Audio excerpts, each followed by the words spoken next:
श्री कृष्ण ने कहा कि वशिष्ठ जी ने दिलीप के पूछने पर यह कथा सुनाई थी जिसका नाम था कामदा एकादशी। अब आप सुनो वशिष्ठ जी ने क्या कहा।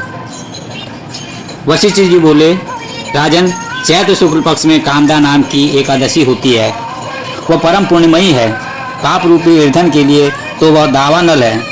प्राचीन काल की बात है, नागपुर नाम का एक सुंदर नगर था जहाँ सोने के महल बने हुए थे। उस नगर में पुंडरीक आदि महाभयंकर नाग निवास करते थे। पुंडरीक नाम का नाग उन दिनों वहाँ राज्य करता था। गंधर्व, किन्नर और अप्सराएं भी उस नागरिक का सेवन करती थी। यहाँ एक श्रेष्ठ अप्सरा भी थी जिसका नाम ललिता था। उसके साथ ललिता नाम वाला गंधर्व भी था। वे दोनों पति पत्नी के रूप में रहते थे। दोनों ही परस्पर काम से पीड़ित रहा करते थे।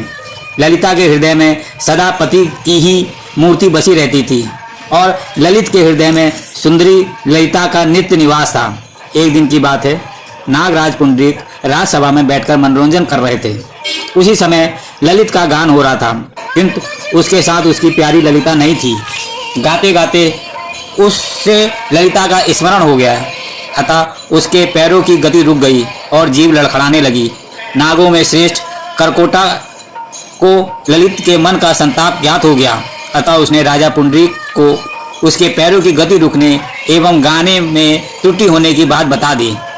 कक्रोटक की बात सुनकर नागराज पुंडरीक की आंखें क्रोध से लाल हो गई। उसने गाते हुए कामातुर ललित को शाप दिया, दुर्बुद्धे, तू मेरे सामने गाना गाते समय भी पत्नी के वशीभूत हो गया, इसलिए जा राक्षस हो जा। महाराज पुंडरीक के इतने कहते ही वह गंधर्व राक्षस हो गया। भयंकर मुख, विकराल आंखें और देखने मात्र से भय उपजाने वाला रूप, ऐसा राक्षस होकर वह कर्म के फल भोगने लगा। ललिता अपने पति की विकराल आकृति देख मन ही मन बहुत चिंतित हुई।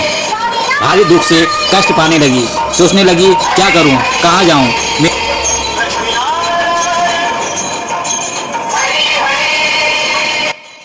मेरे पति पाप से कष्ट पा रहे हैं। वह रोती हुई घने जंगलों में पति के पीछे पीछे घूमने लगी। वन में उसे एक सुंदर आश्रम दिखाई दिया जहाँ एक शांत मुनि बैठे हुए थे। उनका किसी भी प्राणी के साथ वैर विरोध नहीं था। ललिता शीघ्रता के साथ वहां गई और मुनि को प्रणाम करके उनके सामने खड़ी हुई। मुनि बड़े दयालु थे।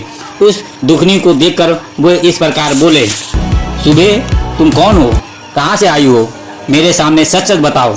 ललिता ने कहा, महामुनि, वीर धनवा नाम वाले एक गंधर्व हैं। मैं उन्हीं महात्मा की पुत्री हूँ। मेरा नाम ललिता है।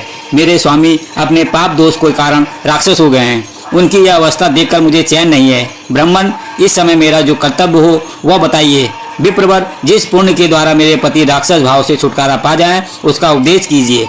ऋषि बोले, भद्रे, इस समय चैत्र मास के शुक्ल पक्षी कामदा नामक एकादशी तिथि है जो सब पापों को हरने वाली और उत्तम है।